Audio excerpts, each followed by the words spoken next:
Yo, it's a fairy. Got some vaccine here. This is going to be the necropsy for the Magnus Single Bevel. Caleb, who's running camera, pretty good shot. That is not really how they're supposed to work. So I'm going to go under the hood and see what happened. Did not get a pass through. I will discuss that. But we're going to see what it hit because apparently it broke something.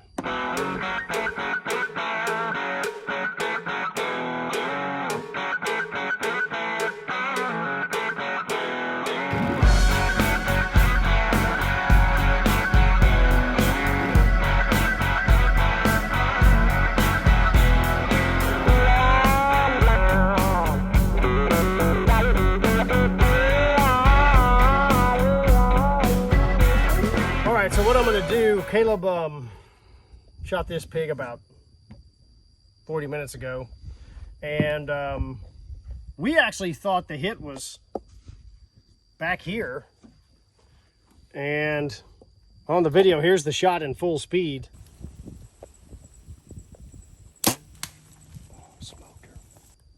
And I have a full video of that hunt on my channel. It'll be in the description above, or below, or however you want to do that. Whatever, description. Be a full hunt video, and I also have a review of the Magnus Broadhead on my channel and its features and why the testing we did on it. This is the first animal ever killed with that broadhead, and Caleb Fowler, who's running camera, is the man who was shooting. So I'm going to get this thing tore open a little bit. I'm going to cut in here, take a look at what broke, and then we'll go under the hood and discuss why. Pretty sure why we didn't get a pass through. So after the shot, we were giggling like a couple of old ladies at a girdle sale. And I don't know what happened, but I think it appears it went in that far. Stuck on the opposite shoulder blade. And maybe it threw it in the air when the thing was running or something.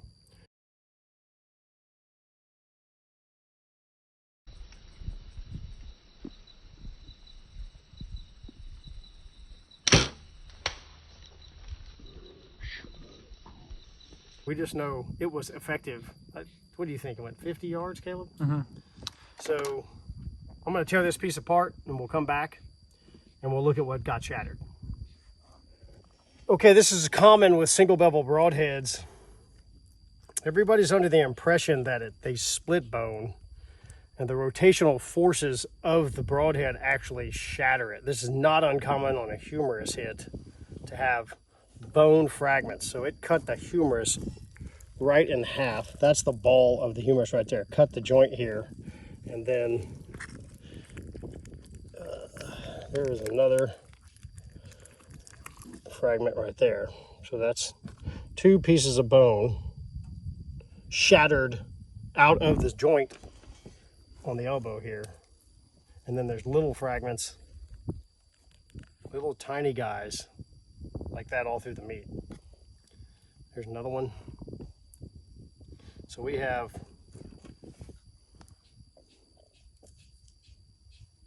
a handful of bone already. So hang on, I'm going to try to clean this up a little bit so you can actually see, because I'm still digging in here.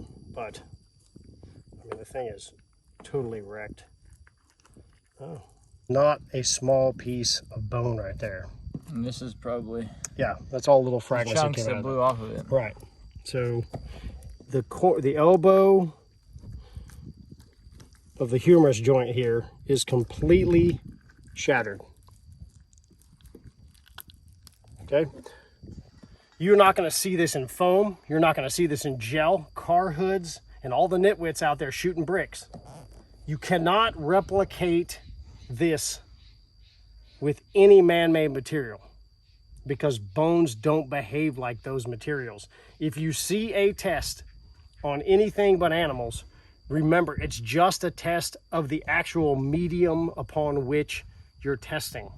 This is hide, meat, very heavy bone, okay? And then we're gonna keep going under the hood. Oh, it's cut completely off. That is phenomenal. I got to clean her up a little bit and get in here a little bit. This is really fantastic.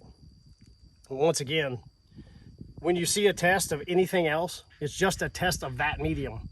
And when you see tests like this, that is crazy stuff right there.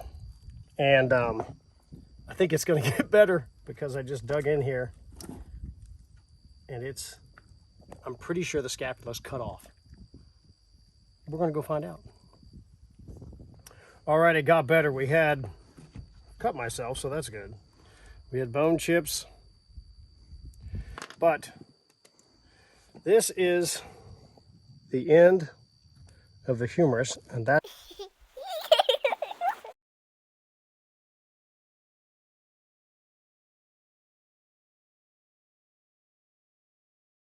the ball of the humerus right there that everybody's scared of, and it should be connected like that. These fragments are the end of this exploding, and the front of it also blew apart. So it completely shattered. This right here should be attached and not wobbling around, and it is currently wobbling a lot. So it broke the ball of the humerus, cut it off right here. That should be connected there, and this should be attached around that. And it cut it right off and broke the whole thing. So you can see how much damage there is. There's bone here, bone there, that's wobbling, and that's cut completely off. There's no way I'm cutting through a bone and shattering it. So this is a really interesting feature right here. Everybody, I said this earlier, everybody thinks that single bevels cut bone. They don't. Bone tends to shatter. That's why it's a really interesting straight substrate to shoot through, and it's really hard to find a man-made material that wants to explode when the leverage is put on it, okay? So the fact that all this comes apart, there isn't a man-made material on Earth that'll give you results like this, or if you have a broadhead that just stops, it doesn't correlate at all. So good shooting, Caleb. I mean, that's actually one of the more impressive bone breaks I've ever seen, given the fact that we cut. This is the shoulder blade up here, and it's cut completely off, blown completely apart, and continued to penetrate. Now, it went through, and the entry wound is right here, okay? Cut a piece of the rib off and went right through there. Okay? Stopped on the far shoulder blade. And stopped on the other shoulder blade. So the pig was standing like that, went through here, pretty good hole in here. And then we'll go find out what that is, which that's the lung material, right? That's lung tissue right there. You see that white stuff, and then a little bit of a fracture on the rib, another fracture on the rib. So that's pretty awesome. We'll keep digging. Okay, cutting in here. A lot of the shot placement guys are gonna start to say, oh, that's too low, you're shooting them in the elbow.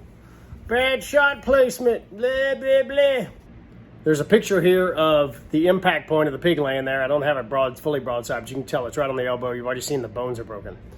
And then here's a picture of the distance between the hole and the top of the breastbone. So I didn't cheat it out to the outside skin. I put the bottom arrow right on top of where I think the breastbone is. So everything but in that gap between those two arrows is lethal. And at this juncture, ask yourself a question: what did he hit? Because you might be surprised. I'm going to have the lungs and the heart out here, the cardiopulmonary tree. And I was actually surprised. I thought this was one thing, and it turned out to be another. So there you go. Tell me if, after the video, you need to ponder whatever your guess is at this juncture, and then you look at what it actually hit, and you just say, wow, I figured one of the organs that I figured was center massed. Wow, it must be really low. Well, a little further back too, but it's lower than you think, especially on feral hogs. They're just weird. Okay, this is a really interesting hit. So just so everybody understands about lungs, there are 3 lobes on the right side. 1, 2, 3. There are 2 lobes on the other side, and pigs are special. And they've got a little tiny 6th lobe of the lung in the middle of them, because they're special. As you can see, the kill zone tucked up like that. As I've said about 500 times on my channel, the kill zone on a pig is about the size of your hand. Lungs don't deflate in the sense of a balloon exploding. What they do is the capability of the lungs to transfer gas.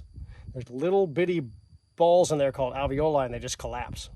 But it's a superstructure, and it has tissue connections, arteries, veins run through it. It doesn't physically pop like a balloon. A lot of people think that's true, and that is not true at all. That's why I'm handling a dead pig's lungs, and they don't look popped.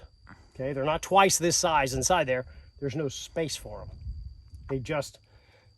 The little tiny airways just collapse and lose their capability to have gas transfer through them. It's that simple. This is the wound in the front lobe of the lung. He cut the trachea off, and then these are the atriums on the top of the heart. Ventricles, atriums. The arrow went right through, cut the atriums off, and missed the opposite lung. The opposite lung has no damage on it, which is super interesting. So right there, okay, arrow traveled in here, cut the trachea here, cut the aortas off the top of the heart. They're all flopping and ruined. You can see the damage right there. That's all coagulated blood, and then traveled right in front of the left lung. But when you cut these off, and you cut the airway off, and you pop the front of one of the lungs, it's bad for business. The arrow stopped. Come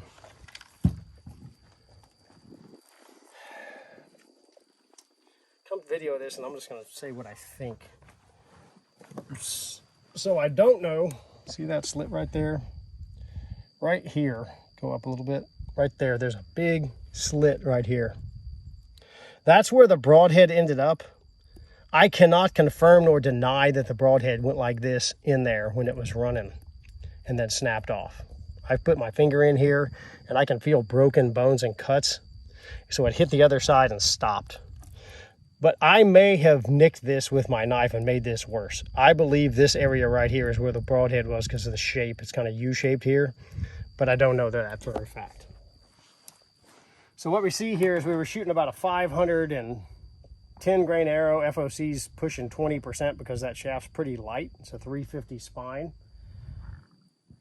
And I have a video on this about 650 grain arrows and bone breaks. This is a picture of the card. Y'all need to go review that. So there's a potential to break bone, which we obviously just did with an arrow and a single bevel broadhead. Any broadhead actually. But single bevels are going to put you, more in favor of breaking bone because they rotate. You can break bones with arrows that are lighter. If you watch that video, I make this point, and this is Dr. Ed studying it. The percentage chance of you breaking bone goes down as you lower mass, even if your FOC goes up. You still need the inertia.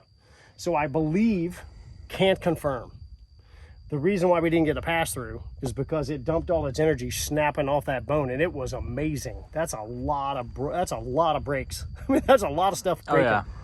It wasn't just one bone. It was stuff broken, broke the ball, the humerus off, and cut the shoulder blade completely off, and then there were fragments everywhere. It's pretty impressive. So that will occur.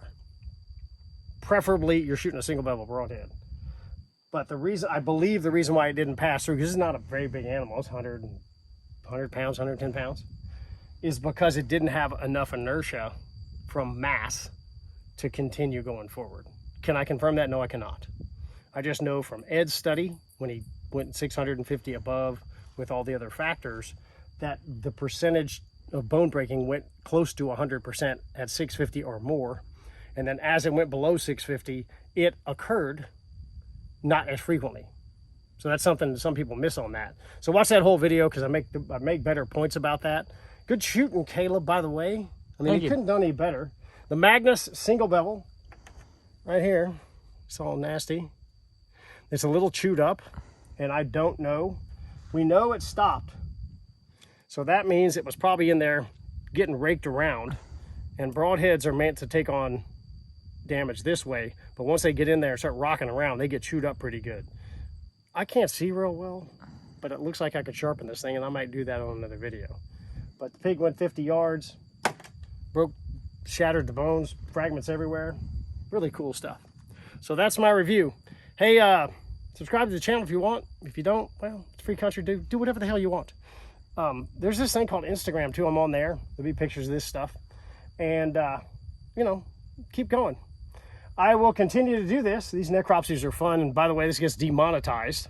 So, because it's too gory, apparently, to do science. But I'm going to keep doing it because it's really cool to see the results and the difference between shooting adult arrows with adult components on meat as opposed to foam and bricks and all that stuff. There's just no correlation at all. See ya.